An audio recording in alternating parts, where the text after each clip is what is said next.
जय हिंद। नमस्कार दोस्तों, स्वागत है आपका अपने YouTube channel cadets point defence academy. मैं आपका अपना दोस्त Jitendra Sharma.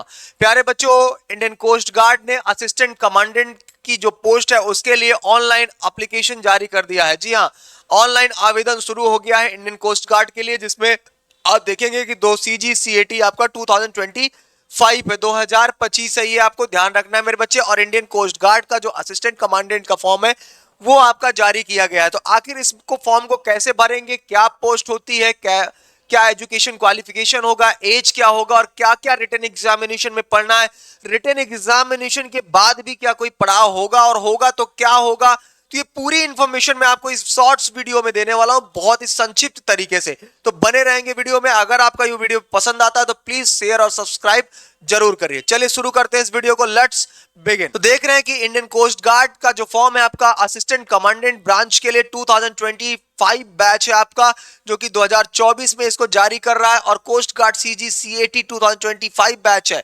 Short details of the notifications में मैं आपको अगर बात करता हूं इंपॉर्टेंट डेट्स की, तो इस फॉर्म को भरने के लिए जो यहाँ पर डेट्स जारी किए गए हैं वो आप देखिएगा। 15 फरवरी 2024 से लेकर ये फॉर्म आपका जारी होने वाला मेरे बच्चे 15 फरवरी 2024 से लेकर, ये आपको ध्यान देना। वहीं पर देखो, इस फॉर्म को भरने की जो लास्ट डेट है वो है मेरे बच्चे आपकी 28 फरवरी 2024। क्या है मेरे बच्चे? 28 फरवरी 2024 है। तो यहां पर देखो लास्ट डेट है आपको कंप्लीट करने का इस फॉर्म को, सेम है आपका 28 फरवरी 2024। इसका भी एग्जाम आपका GD की तरह ही आपका ये एग्जामिनेशन आपका अप्रैल में भी होना है। असिस्टेंट कमांडेंट का जो आपका ये फॉर्म है इसका भी एग्जामिनेशन आपका अप्रैल में होना है। और 15 दिन 10 दिन पहले इसका हॉल टिकट वनी एडमिट कार्ड आपका जारी कर दिया जाता है। चलिए बात कर लेते हैं कि आखिर इस फॉर्म को भरने के लिए आपको शुल्क कितना देना पड़ेगा। तो मेरे प्यारे बच्चे, जो जनरल OBC और EWS वाले कैंडिडेट्स उनको 300 रुपीज का चार्जेस पे करना पड़ेगा इस फॉर्म को भरने के लिए। और जो SC ST कैंडिडेट्स उनके लिए रिजर्वेशन फैसिलिटीज रखी गई, उनको एक भी रुपए आपको अपने जेब से पॉकेट मनी से मतलब भरने की जरूरत नहीं है, मतलब निःशुल्क रखा गया है। जो साइबर कैफे वाले ले लेंगे वही आपको चार्ज पे करना पड़ेगा, या फिर आप अपने से इस फॉर्म को अप्लाई कर सकते हैं।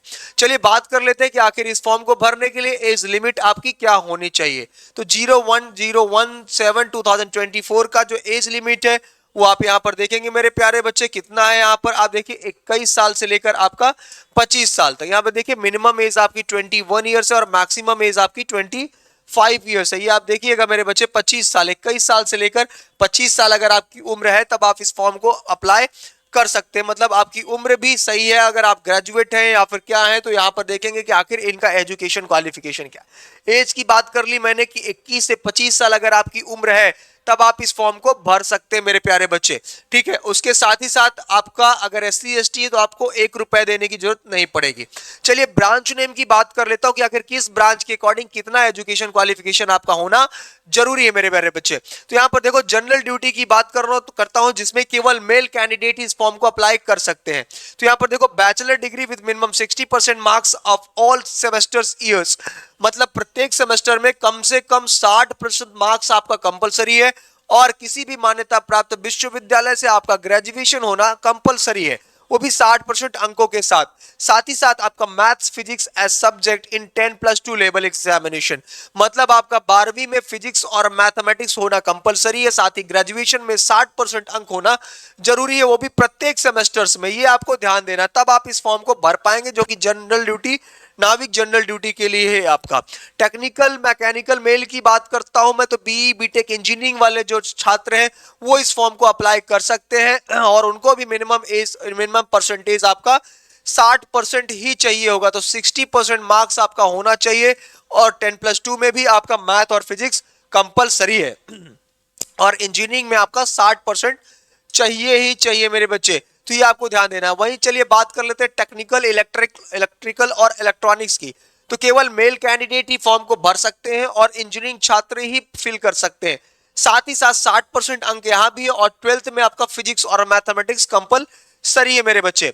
तो चलिए ये रही बातें आपकी, जो मैंने आपको बताया कि इस फॉर्म को आपको कैसे भरना और क्या क्या जरूरत पड़ेगी। इस फॉर्म को आप इंडियन कोस्ट गार्ड की वेबसाइट www.joinindiancoastguard.gov.in पर जाकर फिल कर सकते हैं। फिर बता रहा हूं, इस फॉर्म को आप www.indiancoastguard.gov.in पर जाकर आप इस फॉर्म को अप्लाई कर सकते हैं मेरे प्यारे बच्चे। तो चलिए एक बार हम इनके नोटिफिकेशन पर आते हैं और देखते हैं कि नोटिफिकेशन में इनका क्या क्या दिया हुआ है। फॉर्म आपका भरा जाएगा 15 फरवरी 2024 से 28 फरवरी 2024 तक। भारतीय तटरक्षक बल बोलते हैं इसको हिंदी में, और भारतीय इंडियन कोस्ट गार्ड बोलते हैं आपको इंग्लिश में। यहां पर बात करते हैं the Indian coast guard and arm forces of the union officers at the vibrant careers to young and dynamic Indian male and female candidates. तो मेल और फीमेल कैंडिडेट्स के लिए ये दिया गया है। और for the various branches as an the assistant commandant, मतलब आपका असिस्टेंट कमांडेंट ग्रुप के लिए दिया है, जो कि एक क्लास का गैस्टेड ऑफिसर होता है। और साथ ही साथ registrations of the online application will be through the Indian coast guard recruitment. जी हाँ, एलिजिबिलिटी क्राइटेरिया की यहाँ बात की गई तो जनरल ड्यूटी के लिए आपकी उम्र 21 साल से लेकर 25 साल होनी चाहिए, जो कि आप 1 जुलाई 1999 से लेकर 30 जून 2003 के बीच अगर आपका जन्म हुआ है तब आप इस फॉर्म को भर सकते हैं। साथ ही साथ आपका क्वालिफिकेशन 60% मार्क्स आपका ग्रेजुएशन में होना चाहिए और 10+2 आपका जो होना चाहिए वो फिजिक्स और मैथमेटिक्स के साथ कंपलसरी होता है मेरे बच्चे। ठीक है, यहीं पर बात कर लेते हैं मेरे प्यारे बच्चे। तो टेक्निकल में मैकेनिकल की 21 से 25 साल ही उम्र है, जो कि मैंने आपको इसके बारे में बता दिया है, और इलेक्ट्रॉनिक्स के बारे में भी बता दिया है। एक्सप्लेनेशन सर्टेन एलिजिबिलिटी क्राइटेरिया मैंने आपको डिटेल्स बता ही दिया है। कुछ इंपॉर्टेंट टॉपिक्स पर अब जब हम आगे बढ़ते हैं तो देखते हैं कि आगे का क्या है। यहाँ पर वैकेंसीज की बात करता हूं तो वैकेंसीज आप टोटल देख रहे हैं, जनरल ड्यूटी की है, टेक्निकल इंजीनियरिंग की और टेक्निकल इलेक्ट्रिकल और इलेक्ट्रॉनिक्स की है। एडिशनल एलिजिबिलिटी क्राइटेरिया भी कुछ दिया गया है, जो कि आपको इस फॉर्म को भरते समय प्रॉपर तरीके से आपको इसको पढ़ना है। तो ये आपको दिमाग में अपने रखना है कि जरूरत पर सारी चीजें आपको क्लियर होनी चाहिए। अब टाइप ऑफ कोर्स, जो चीजें नहीं समझ में आ रही है आप कमेंट बॉक्स में कमेंट कर सकते हैं, और आपके प्रत्येक क्वेश्चन का जवाब मैं आपको प्रॉपर तरीके से देता रहूंगा मेरे प्यारे बच्चे।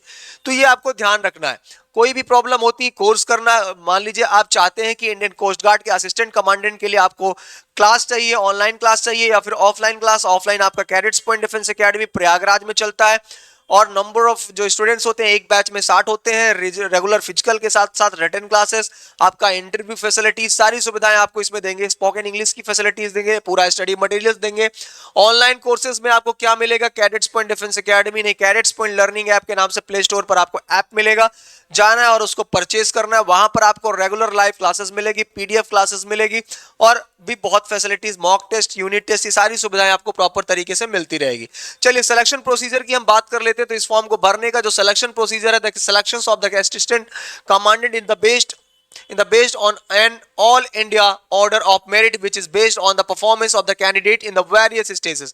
तो 1 से लेकर 5 तक के जो various stages हैं वो आपके चरण है। of the examination explained in the details below, तो यहां पर दिया गया है। अब जब आगे बढ़ते हैं कि आखिर और कुछ समझना, तो स्टेज फर्स्ट की बात करते हैं। all candidates for all branches shall appear in the computer based online screening test। जी हाँ, आपका कंप्यूटर बेस्ड ऑनलाइन एग्जामिनेशन होना है, सीबीटी होना है, सीजीसीएटी। The test will be conducted in the designated centers located at all over India। तो all over India में आपके ये centers दिए जाएंगे। CGCAT का मतलब है ऑनलाइन, ठीक है, आप देखेंगे computer based online screening test. ठीक है, तो ये आपको समझना है मेरे बच्चे, located in all over India. यहाँ पर ये test comprises of 100 multiple choice question, तो 100 एमसीक्यू क्वेश्चन होंगे, caring 4 marks for each correct answer. तो एक सही उत्तर पर 4 नंबर आपको दिए जाएंगे, मतलब 100 क्वेश्चन 400 नंबर का होगा। ठीक है, यहीं पर बात करते हैं। तो answer and the negative marks for the each incorrect answer, the code duration of the test will be 2 hours and the medium of test paper will be English subject wise distributions of marks is as follows। Coast guard की बात करता हूं, अब इसके examination की बात करता हूं। तो कौन कौन से सब्जेक्ट यहां पर पूछ रहा है, तो मेरे प्यारे बच्चे यहां पर देखो, इंग्लिश पूछ रहा है, रीजनिंग पूछ रहा है, numerical ability, general science and mathematical aptitude और जनरल नॉलेज। ये 4 सेक्शंस में डिवाइड किए गए। ओवरऑल 25-25 क्वेश्चन है, 100 क्वेश्चन होंगे, 400 नंबर के होंगे। एक प्रश्न आपका कितने नंबर का है, 4 नंबर का है। ड्यूरेशन एग्जामिनेशन का 2 घंटे का होगा, जो कि एग्जाम ऑनलाइन कंडक्ट कराया जाएगा। ये आपको ध्यान देना मेरे बच्चे। All India category wise merit list बनेगी। उसके बाद stage first will be prepared on the basis of the marks score in stage first. Examination is there is a tie at the last shortlisted candidate, then all the candidates having some marks as the last candidates will be। तो ये आपको ध्यान रखना है कि आपका के सामने जो सब्जेक्ट्स हैं वो कंबाइंड सब्जेक्ट है, English, reasoning, numerical ability, general science and mathematical aptitude और जनरल नॉलेज। ये टोटल 25-25 हर एक सेक्शन से क्वेश्चन पूछ रहा है और 2 घंटे का एग्जामिनेशन होगा, 400 नंबर का होगा, मतलब 100 क्वेश्चन 4 नंबर, एक क्वेश्चन 4 नंबर का, 400 नंबर का। तो ये आपको मेरे बच्चे प्रॉपर तरीके से आपको ये ध्यान देना है कि आखिर किस हिसाब से।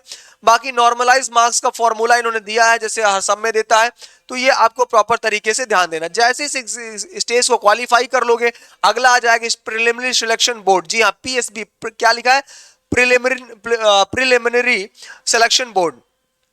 Based on the performance, it is the stage first candidates will be shortlisted for the appearing in stage second PSB, which will be conducted for a day at Noida। एक दिन के लिए कंडक्ट कराया जाएगा, नोएडा में होगा। Mumbai, Goa, Chennai and Kolkata centers. Candidates are to give their choice for PSB centers at the time of filling of application form. Candidates will be screened through computerized cognitive battery test, CCBT होता है इसमें, and the picture perception and discussion test जैसे SSB में होता है वैसे PSB है यहाँ पे। The PPDT, the CCBT will be in English only and will be objective type, तो ऑब्जेक्टिव टाइप होगा और इंग्लिश में केवल होगा। During PPDT, the candidates are expected to speak and discuss in English. However, they are free to speak in Hindi if they wish to do so. That stage second examination in only of qualifying nature in the other. ठीक है, तो ये आपको ध्यान देना। Candidates verification होगा उसके बाद, तो ये सारी चीजें आप प्रॉपर तरीके से पढ़ लोगे बच्चा। अलॉटमेंट ऑफ सेंटर्स होगा, डॉक्यूमेंट्स वेरिफिकेशन होगा, फाइनल सिलेक्शन बोर्ड FSB होगा। और यहाँ पर FSB देखिएगा कितने दिन का सेम होता है आपका, 5 दिनों तक SSB की तरह FSB होता है यहाँ पर। तो the candidates qualifying for the stage third, ठीक है, will be intimated on the completion of stage second at respective centers. The schedule of test 3 will be intimated to the candidates on personal logins ID. FSB is conducted at the Coast Guard Selection Board CGSB located at Noida and spans over 5 days. तो ये आपका proper ध्यान देना कि 5 दिनों तक होगा। उसके बाद मेडिकल एग्जामिनेशन होगा, फिर स्टेज 5 में इंट्रोडक्शन होगा, फिर आपका रिजल्ट डिक्लेरेशन होगा। तो इतने चरणों में ये आपके एग्जामिनेशंस को कंडक्ट करा रहा है, जो आपको प्रॉपर तरीके से ध्यान देना है। ठीक है, तो ये आपको प्रॉपर तरीके से ध्यान देना है मेरे बच्चे। चलिए अब जब आगे बढ़ते तो यहाँ पर देख रहे हैं इंडियन कोस्ट गार्ड का जो आपका असिस्टेंट कमांडेंट का ऑनलाइन फॉर्म है 2024 का, वो आपका CGCAT 2025 का है। तो इस फॉर्म को आप अच्छे से भर लेंगे और चीजों को समझ लेंगे। चलिए फिर मिलेंगे नए वीडियो में, तब तक के लिए जय हिंद, जय भारत, वंदे मातरम, सत श्री अकाल।